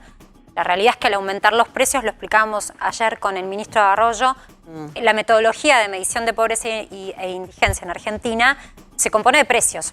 Particularmente en el caso de la indigencia vos tenés una canasta básica de alimentos, ¿sí? La canasta de alimentos. La canasta alimentaria, al subir los precios, la inflación lo que hace es hacerla más onerosa y costosa, y no así los ingresos de la gente. Entonces, al no poder acceder, hay más cantidad de gente debajo de ese umbral de indigencia. Pero se ve, ¿viste? Más allá de la estadística fría, se ve en la calle. Sí. Más gente en situación de calle literal. Sí, y hay una enorme falta de contención ahí del gobierno de la Ciudad de Buenos Aires a la gente en situación de calle.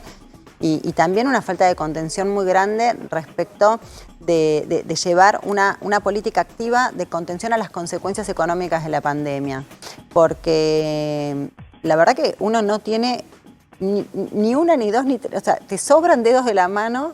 O sea, ninguno usarías para decir cuáles fueron las medidas que el gobierno de la Ciudad de Buenos Aires aplicó para contener la situación y las consecuencias económicas de la pandemia. Me refiero a, por ejemplo, con esta situación tan vulnerable, ¿no? En particular, ¿qué proponen ustedes? Por ejemplo, lo primero que tenés que contener son los comerciantes que se ven afectados directamente el año pasado por el cierre total, que ahí estuvo interviniendo mucho el gobierno nacional, ¿no? Con los ATP, con Repro. Pero ahora tenés los Repro 2. Claro, pero eso es del gobierno nacional. Eso es gobierno nacional ayudando a comerciantes de la Ciudad de Buenos Aires, ayudando a comerciantes de todo el país, sí, pero también a los de la Ciudad de Buenos Aires. Digo, me parece importante como diferenciar, digo, porque cuando el gobierno nacional contiene a los comerciantes de la Ciudad de Buenos Aires, está bien, ¿no? Y bueno, ¿y qué pasa con el gobierno de la ciudad? ¿No contiene a los vecinos y a las vecinas? ¿No hay ninguna medida que les ayude a aflojar el bolsillo un poquito? ¿Y cuál propones concretamente que se pueda hacer ¿Qué pasó con los impuestos? ¿Qué pasó con el la discusión de los impuestos, yo un día quiero invitarte para que hablemos un poco de eso, porque la verdad es que todos sentimos una carga impositiva tan alta, pero vos decís que hay margen ahora como para bajar impuestos a nivel ciudad. A ver, yo digo, no sé si hay margen o no, sino lo que digo es, se tiene que pensar una política de contención en la ciudad de Buenos Aires para las consecuencias económicas de la pandemia. Es una ciudad con muchos recursos, los recursos existen y están, es una de las ciudades más ricas de la República Argentina y de Latinoamérica, te diría, con lo cual es una decisión política contener o no contener. No solo a los comerciantes, mira, el año pasado, cuando estábamos todos en fase 1, que casi todas las compras se hacían virtuales y que casi todas las compras se tenían que pagar con tarjeta de crédito porque se compraba todo virtualmente y por internet. El año pasado al jefe de gobierno se le ocurrió crear el impuesto al consumo con tarjeta de crédito. O sea, justo cuando más necesitaba. Y ellos manifestaban que era una compensación, Gisela, porque le habían quitado, iba todo camino a quitar la coparticipación y ya estaba pensado una suerte de compensación. Otra vez, esto lo expliqué un montón de veces, que otra vez es un manejo comunicacional, que son muy buenos en eso, pero que no se ajusta a la realidad. Digo, por no decir que mienten, ¿no? Pero no se ajusta a la realidad. No se le quitó nada, sino que se reasignó algo que se le estaba dando en forma inconstitucional y discrecional desde hacía muchos años, que lo había hecho el entonces presidente, el ingeniero Mauricio Macri. Digo, ese dinero, esos puntos que se le dieron y que estaban destinados a lo que era el traspaso de la policía a la ciudad de Buenos Aires y a las fuerzas de seguridad hacia la ciudad de Buenos Aires, pero que se habían excedido en los puntos que se le habían pasado a la ciudad de Buenos Aires en forma discrecional y de espaldas al Congreso de la Nación. Era algo que si se hacía tenía que pasar por el Congreso de la Nación. Lo que hizo el presidente Alberto Fernández, y otra vez estamos yéndonos, como yo digo siempre, como debates periféricos que poco tienen que ver con las preocupaciones que tiene la gente cuando nos está mirando, que dice, está explotando el sistema sanitario y estamos hablando de esto. Bueno, esto no tiene que ver con quitarle nada a la ciudad de Buenos Aires. Simplemente se reasignó porque no correspondía. Vivo en la ciudad de Buenos Aires y quiero lo mejor para la ciudad de Buenos Aires. Y quiero más, insisto, queremos desde el Frente de Todos colaborar con el gobierno de la ciudad de Buenos Aires, dialogar con el jefe de gobierno de la ciudad de Buenos Aires, sentarnos a hablar con la ministra Acuña de cómo sigue la cosa en la ciudad de Buenos Aires con los estudiantes, con los alumnos, qué pasa con la conectividad, qué pasa con la infraestructura en las escuelas, que se les sacó presupuesto 500 millones de pesos en los últimos 3 meses tenían que reparar cuestiones eléctricas, tenían que impermeabilizar los techos porque había goteras, reparar vidrios rotos. Bueno, queremos colaborar con todo lo que se pueda colaborar para mejorar la calidad de vida, sobre todo en esta situación extraordinaria que se vive, donde necesita la Argentina, los vecinos de la ciudad de Buenos Aires, los argentinos y las argentinas necesitamos. Esto que vos venís diciendo desde que me senté acá y te vengo escuchando. El diálogo, que dejemos de ser ustedes, nosotros, ellos, nosotros, que seamos argentinos y argentinas, que tenemos un mismo enemigo en este momento, un único enemigo, y tiene que ver con el COVID, y tiene que ver con la pandemia. Para eso no puede haber oficialismo y oposición. Tenemos que ser argentinos y argentinas con un mismo y único enemigo y con una única prioridad, la salud. Gracias. Y mantenernos con el tema de violencia de género, porque la verdad que me parece un hallazgo esta propuesta que trasciende lo político y que va de la mano de las necesidades de la agenda. Muchas gracias. Bueno, ahora sí damos vuelta a la página a medias, porque yo les decía más temprano hoy, hay que entender que en la pandemia y las discusiones políticas en Argentina todo tiene que ver también con la economía. Y ya estamos con Orlando Ferreres. ¿Cómo estás, Orlando? Gracias por venir hasta acá, por sumarte presencialmente. La verdad es que Orlando es titular, por supuesto, de la consultora que lleva su apellido, pero me parece central un poco este debate, ¿no? Que es las consecuencias de determinadas decisiones políticas sobre la economía. Hoy más temprano planteábamos, ¿habrá tenido que ver en la suba del contado con liquidación, uno de los dólares paralelos pero legales? La suba que se dio hoy, en un momento tocó los 160, después bajó un poco por intermediación también de venta del gobierno. ¿Habrá tenido que ver todo este ruido, la Corte Suprema de Justicia? Seguramente que sí, tuvo que ver. Porque es un mercado que funciona mucho por rumores, funciona porque es un mercado libre y que depende de variables que no están dispuestas controladas por el Banco Central del todo. Tiene que intervenir vendiendo bonos o vendiendo dólares y de esa manera logra regular el precio. La verdad que lo logró bastante bien en los últimos tiempos porque estuvo el dólar paralelo, estuvo a 195 pesos y ahora está a 160, 156 creo que está hoy. Creo que ese número muestra más bien la operatoria del Banco Central, o sea que estuvo bien, pero siempre que se generan ruidos y dificultades, aparece esta suba. Es un desafío, ¿no? Contener la brecha, en realidad, que es la separación entre el tipo de cambio oficial y los paralelos. Claro, porque está más o menos, va a quedar así hasta fin de año, yo creo. Eso te iba a decir.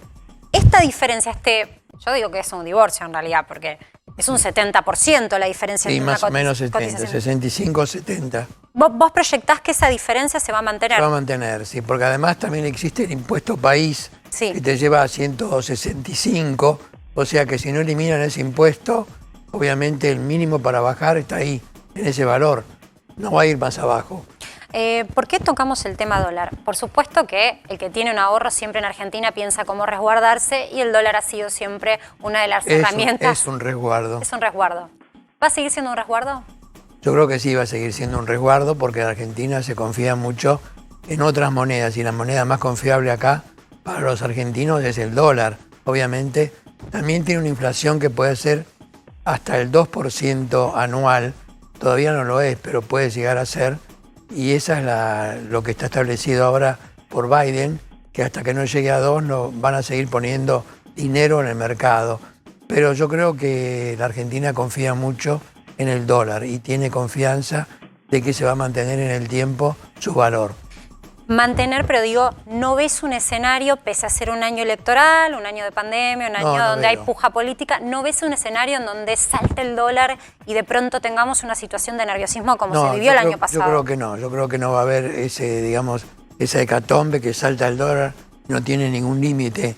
Yo creo que no. Hoy, por ejemplo, nosotros calculamos el índice de precios al consumidor que lo sacamos del mes de abril y nos dio 4, ¿no? Pero quizás al INDEC le va a dar algo menos, pero también estos son ruidos que a veces generan los propios mercados, que están teniendo una inflación muy alta. Entonces la gente dice, bueno, ya hace mucho tiempo que tienen el tipo de cambio muy controlado, tendremos que dejarlo subir. ¿Sabes qué? Miro para abajo porque me anoté, hice los deberes, me anoté una frase de tu último informe que me dejó pensando, digo, qué terrible la problemática que tiene Argentina con su economía. En la última década Argentina superó todos los años el 20% de inflación anual. Es decir, no encontramos en el registro de los últimos 10 años inflación menor al 20%. Tal cual. ¿Qué nos pasa? Desde, ¿Por qué otros países desde mucho más tiempo, salvo algún año de la convertibilidad, los demás desde el año 1945 hasta ahora siempre ha habido 15, 20, 50, hiperinflación 2 veces. O sea, es un país que no controla el gasto público y cubre la diferencia con emisión. Entonces esa expansión monetaria es lo que produce un aumento muy grande de los precios. Hay una realidad también, ¿no?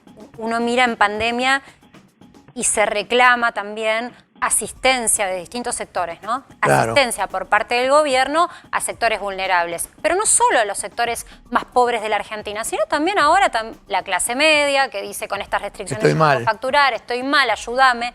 Hay como una demanda, más allá de que es un año electoral, hay una demanda de asistencia por parte del gobierno. Y la realidad es que no hay caja. Con lo cual, esto que planteás vos de la emisión, pareciera ser que es difícil que se corte este año, ¿no? No es difícil, no se va a cortar. Porque además la recaudación está aumentando bien, la de la FIP. Está dando más resultado que los gastos. O sea, hay un superávit, no un superávit, sino un menor déficit fiscal que el previsto para el trimestre. O sea, si tenía que ser 3,5%, 4,5% para el año, hasta ahora no se va cumpliendo, o sea que está debajo de ese número. Pero eso no significa que el año pasado no emitimos mucho dinero. Llegó hasta 100% la expansión. Ahora está bajando porque se usaron mecanismos de control. Pero de todas formas es muy alta la expansión que hay. A mí me gusta mucho porque, bueno, sos maestro de muchos economistas. Digo, me parece interesante Tenemos bastantes. Un montón. Pero me parece interesante que hablas fácil como buen docente que sos. ¿Qué opinás del control de precios y cómo le explicamos a la gente si funcionan o no? porque esta es la propuesta del gobierno, atacar con el control. Hay 70.000 productos hoy o precios de nuestra economía que están bajo control, es decir, que para aumentar o retocar su precio se tiene que sentar el empresario, el productor, a negociar ese precio y a justificar esa suba con la Secretaría de Comercio. Claro, bueno, no está atacándose la causa principal, que es la parte macroeconómica, sino el aspecto secundario de la inflación, que son los costos, los precios, las tarifas, electricidad, gas, etcétera, los distintos componentes del costo que hacen que ese precio repercuta en la inflación. Pero yo creo que ahora, digamos, me parece que se están dando cuenta, por lo menos lo que dijo Guzmán, que el problema inflacionario es un problema macroeconómico y que después viene un aspecto secundario, que son las repercusiones de los distintos costos y que hacen a una especie de repercusión secundaria. Es una causa también, pero secundaria. La causa principal es monetaria. Entonces, bueno, yo creo que te lo explico bien. Hay una causa principal y otras que son causas secundarias. Subyacentes. Entonces no hay que quedarse en la secundaria porque esa no te va a arreglar el problema. Ahora, ¿qué proyección de inflación tenés para este año? Nosotros tenemos varios escenarios. Un escenario que es el más probable, que nos indica alrededor del 50% de inflación. Y un escenario oficialista, porque Guzmán dijo que va a bajar la evolución del tipo de cambio y de otras variables, como son los precios de los servicios públicos, de manera tal que eso le va a dar un escenario oficialista, lo llamamos nosotros, pero no da 29, da 40. O sea que también tenemos... O sea, el escenario más optimista, para ponerlo en claro, es 40% de inflación. 40%. Y después tenemos un escenario pesimista, que es poco probable, pero que da cerca de 70% de inflación, pero poco probable, muy poco eso, probable. ¿por qué daría un 70%? ¿Qué variable se tiene que...? Articula el tipo de cambio. Ah, pero no es lo que vos ves como probable. No. Ahora, me tomo del optimista que es 40%. Y yo miro el grueso de las paritarias han cerrado por detrás hasta ahora del 35%. Sí, el acuerdo. 32 en promedio. 32 es el promedio. ¿Y entonces ahí puede haber una presión de los gremios? Sí, puede haber cuando esté por llegar la elección para que se dé un reajuste, digamos del 10% o algo así, para tener un aumento de 3, 4, 5% en términos reales. Porque el producto de este año va a crecer 8 con el ajuste del arrastre, que es 8% entre diciembre y el promedio del año, da 8. Pero con estas medidas que se adoptaron ahora va a caer un punto, o sea que 7. O sea que el aumento del producto de este año del país va a ser de 7%, que es un número bastante grande, pero menor al 9,9 que cayó en el 2020. O sea, no se recupera. Claro, o sea, venimos del tercer subsuelo y estamos ascendiendo un piso, 2 pisos. Seguimos ni en planta baja. Es importante esto. Lo último, ¿qué tan cerca estamos de un acuerdo con el Fondo Monetario Internacional, Orlando? Yo creo que estamos bastante cerca porque es la única solución de tener un plan más o menos creíble para el futuro. Está bien que algunos dicen que ese es un problema del gobierno que quiere hacer un acuerdo con el acreedor importante de la deuda, pero yo creo que el Fondo Monetario, si bien hay un programa, es el Extended Fund Facilities, facilidades extendidas a 10 años, yo creo que esa cantidad de 10 años va a exigir una serie de condicionalidades que te van a exigir mucho respecto de la parte fiscal y que ya Guzmán está tratando de cumplir por ahora antes de que le llegue el acuerdo. Yo creo que ahora Guzmán, por lo que sé, va a acompañarlo a Alberto Fernández en el viaje que hace a Europa, y entonces París, yo Italia. creo que van a ir a varios lugares donde él ya estuvo, donde lo va a acompañar para decirle, digamos, que se ve que se mantiene la unidad de economía y que está todo bien, digamos, que no hay tanto problema como se surgió en los medios, que yo creo que es más real que de los medios, pero con el subsecretario de Energía Eléctrica. Pero yo creo que el acompañarnos en el viaje a Europa lo va a ayudar bastante a Guzmán a reforzarse. Ahí, digamos, en eso le va a dar un poco de estabilidad al gobierno, y entonces el acuerdo con el fondo, que era tu pregunta, yo creo que se puede llegar a confirmar una vez que se esté superado eso. Gracias, Orlando. No es economista, es maestro de economistas. Muchas gracias. Muchas gracias por acompañarnos hoy de manera a presencial. Bueno, volvemos al tema educación porque, por supuesto, después del fallo de la Corte, se abre la polémica y el capítulo siguiente es el capítulo del Congreso, es decir, cómo va a ser esta discusión del proyecto de ley que hoy nos confirmaba el Chino Navarro más temprano, va a seguramente tratarse después del 20, va a entrar este proyecto que se está escribiendo para discutir justamente la autonomía que va a tener el Poder Nacional y cuál va a ser la autonomía de las gobernaciones, de las provincias, sobre este tema que tiene que ver en principio con la educación, pero después va a haber otros temas. A ver, me voy a dar vuelta, chicos, perdón que haga lío al aire, pero quiero hablar con Pablo, porque Pablo tiene información de este tema. Sí, a ver, Congreso de la Nación. Hay dos capítulos fundamentales. Uno tiene que ver con qué pasa con el DNU que está vigente y que se tiene que tratar en el Congreso. Bueno, a ver, en el Congreso hay mayoría suficiente para aprobar el DNU que rige actualmente de suspensión de clases presenciales, entre otras restricciones. Sí. ¿Por qué hay mayoría? Porque es diferente la ley para aprobar un DNU que para aprobar una ley. Sí. Con que una de las dos cámaras acepte el DNU ya está vigente. Y en el Senado el oficialismo tiene mayoría absoluta para poder aprobar el DNU. El segundo capítulo tiene que ver con la aprobación, con el proyecto de ley que presentaría el gobierno a fin de esta semana, principio de la semana que viene, para que le deleguen facultades para aplicar restricciones a partir de la pandemia. Bueno, ¿qué pasa con esto? Este proyecto va a entrar, seguramente, esto no es información lo que te voy a decir, seguramente entre por el Senado. ¿Por qué? Porque es donde está más fácil la cosa para que se apruebe y después pase a diputados. Entonces, en el Senado el oficialismo cuenta de base con 39 votos, se necesitan para poder aprobarlo 37. ¿Y en diputados eso es de base. ¿Cómo estaría la cosa? Bien.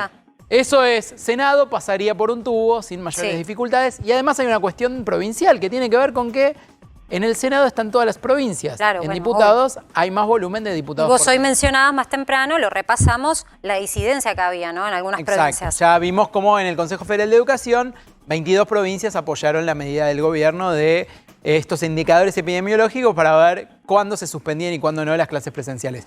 Diputados. Y acá viene el gran tema. Ay. El gobierno puede llegar a los 129 votos que necesitan diputados con ayuda de sus aliados. ¿Quiénes son los aliados? Los aliados acá son... empieza la negociación. Bueno. ¿Viste esas sillas calientes que uno no conoce tanto y empiezan a cobrar mucho valor en este tipo de votaciones? ¿Quiénes son los posibles aislados? No, por favor, que no los aíslen más, que ya tenemos acá, aparte tenemos a todo el equipo aislado. ¿Quiénes son los posibles aliados? A ver. El bloque que se llama de los Ramones, que es el que preside el diputado José Luis Ramón de la provincia de Mendoza. En general votan con el oficialismo.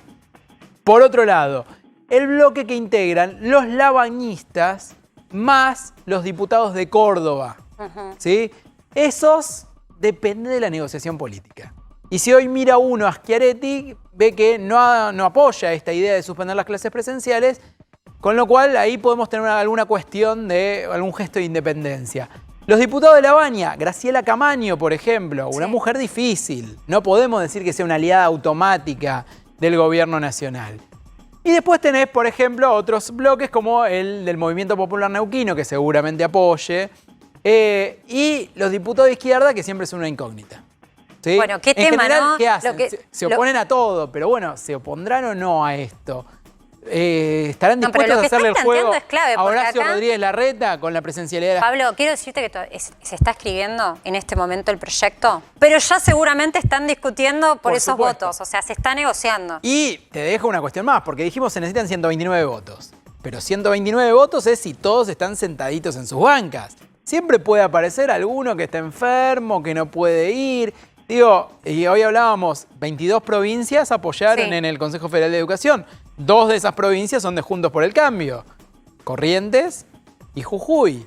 Los diputados de Juntos por el Cambio, ¿se van a sentar a votar en contra de la delegación de facultades a Alberto Fernández? Todo indica que si el gobierno hace bien las cosas, puede conseguir una aprobación también en diputados para delegación de facultades, pero de todos modos va a ser un debate muy caliente. Muy, seguro.